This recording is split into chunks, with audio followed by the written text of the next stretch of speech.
আজকে আরেকটি বেদনাদায়ক খবর আমরা সকলেই শুনেছি।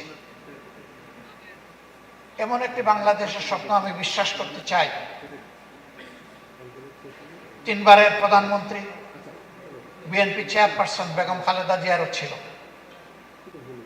তিনিও তার জীবনে মানুষের অধিকার এবং গণতন্ত্রের জন্য লড়াই করেছেন, অনেক লড়াই করেছেন। আজ তিনি দুনিয়া থেকে বিদায় নিয়েছেন।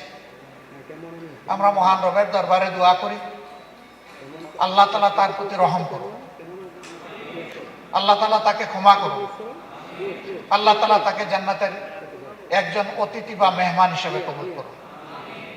তার পরিবারের সম্মানিত সদস্যবৃন্দ সহ তার আপনজন, প্রিয়জন এবং তার সহকর্মীদেরকে আল্লাহ তাআলা ধৈর্য ধারণ করার তৌফিক দান করুন।